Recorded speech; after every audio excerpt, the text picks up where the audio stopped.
George Linton here from Jake's Feed. Easter's this weekend. That means it's tomato planting time. Usually a good date means we're pretty much past our last frost. It's time to get those tomatoes in the ground.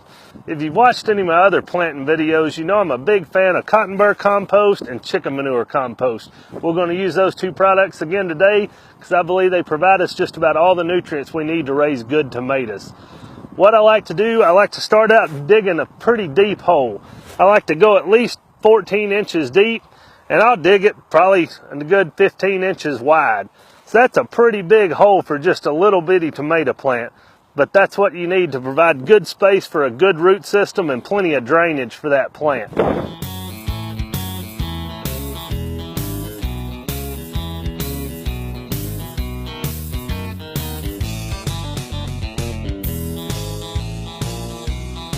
All right, the way we want to use our cotton burr compost and our chicken manure is, with the cotton burr compost, you want to mix about a third of your dirt back to fill this hole. That's cotton burr compost. So what I do, I've got my pile of dirt that I dug out, and I'm going to just dump out about what I think is about a third more dirt as cotton burr compost. My chicken manure, I'm not going to use near that much because it's too high in nitrogen. And so we're just going to dump out, I like to just kind of sprinkle it around on top of here. Don't have a specific formula, but maybe about 10% or so.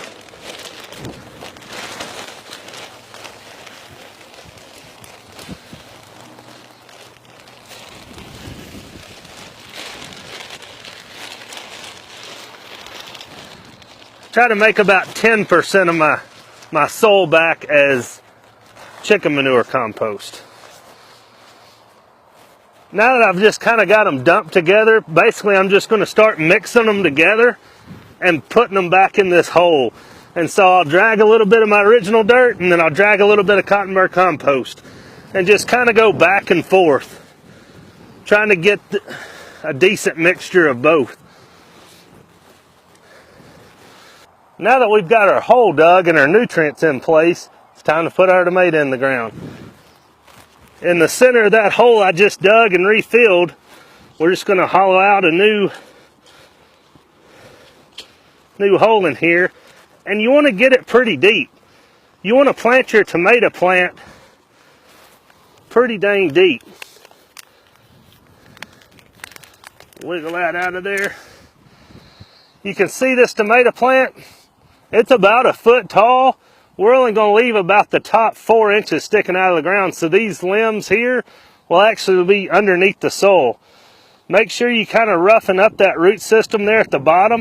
You just want to kind of break those little, where it's been grown in that container, make sure those roots are, you want to kind of do it gently, but just kind of break out the outside of it good. Didn't get it quite deep enough.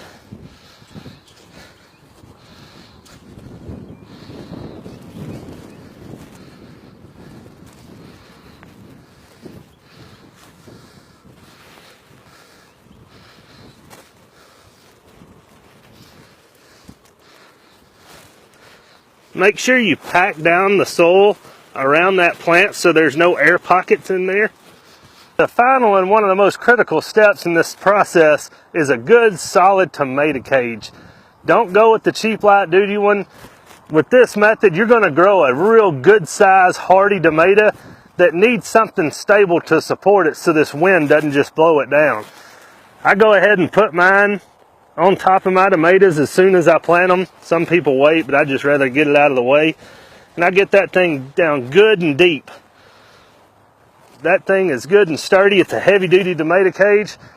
I do plant mine along this fence. I can actually tie them off to this fence just to add some extra support. I think that helps my tomatoes through the year when it gets real windy. It really helps support them. Come by Jake's Feed. We've got a great selection of tomato plants. We can help you grow a better garden this year.